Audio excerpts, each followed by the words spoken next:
നമസ്കാരം. Raf talk മലയാളത്തിലേക്ക് എവർക്കും സ്വാഗതം. ഇന്ത്യൻ ഫുട്ബോളിൽ കളികളൊന്നും നടക്കുന്നില്ല, പക്ഷേ വാർത്തകൾ സംഭവിച്ചുകൊണ്ടിരിക്കുന്നുണ്ട്. AFF ഇടയ്ക്കിടയ്ക്ക് സ്റ്റേറ്റ്മെൻറ്റ് ഇറക്കുന്നതും പിന്നെ കളി ഇന്ന് നടക്കും നടക്കില്ല ഇങ്ങനെയുള്ള മീറ്റിങ്ങിൻ്റെ വാർത്തകളൊക്കെ ആയിരുന്നല്ലോ കഴിഞ്ഞ കുറച്ച് ദിവസങ്ങളിൽ നമ്മൾ കേട്ടുകൊണ്ടിരുന്നു. ഇപ്പോഴിതാ സെർജിയോ ലൊബേറ ഒഡീഷ FC വിട്ടു എന്ന വാർത്ത നമ്മൾ കുറച്ച് മുമ്പ് ചെയ്തു. അതിന് തൊട്ട് പിന്നാലെ വന്നത് എന്താണെന്ന് അറിയാമോ? Jose Molina Mohun Bagan Super Giants വിട്ടു. കഴിഞ്ഞില്ല, വീണ്ടും അടുത്ത വാർത്ത, Sergio Lobera Mohun Bagan Super ജയൻസിൻ്റെ കോച്ചായി.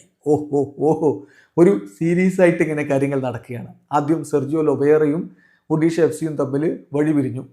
ആ വഴി പിരിഞ്ഞ സമയത്ത് അദ്ദേഹത്തിന് ഭാവി പരിപാടികൾക്കൊക്കെ എല്ലാ ആശംസകളും നേർന്ന ഒഡീഷ FC അവരുടെ പുതിയ കോച്ച് ആരായിരിക്കുമെന്നതിൽ വ്യക്തത തന്നില്ല. അവർ പറഞ്ഞത് ISL കാര്യത്തിൽ ഒരു ക്ലാരിറ്റി വരട്ടെ, അതിനുശേഷം പുതിയ കോച്ചിനെ പ്രഖ്യാപിക്കുമെന്നാണ്.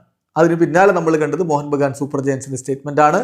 Mohan Bagan Super Giant has mutually terminated the contract with Jose Molina. Jose മൊളീനയുമായിട്ടുള്ള അവരുടെ കോൺട്രാക്ട് പരസ്പര ധാരണയോടുകൂടി ടെർമിനേറ്റ് ചെയ്തിരിക്കുകയാണ്, കോൺട്രാക്ട് അവസാനിപ്പിച്ചിരിക്കുകയാണ്.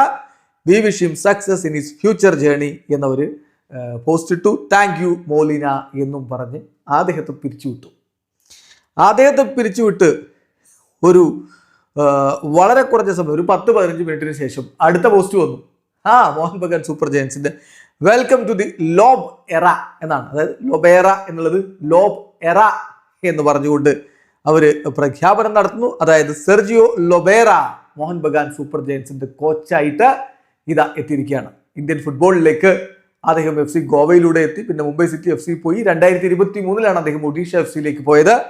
ഇപ്പോഴിതാ 2025 Sergio Lobera Mohun Bagan Super ജയൻസിന്റെ കോച്ചായിട്ട് എത്തിയിരിക്കുന്നു. ബാക്കി കളി നടക്കട്ടെ, അപ്പോഴല്ലേ ബാക്കി കാര്യങ്ങൾ പറയാനുള്ളൂ. വീഡിയോ അവസാനിക്കുന്നു. ഫുട്ബോൾ ലോകത്തെ കൂടുതൽ വിശേഷങ്ങളുമായി റാഫ് ടോക്സിൽ എത്താം.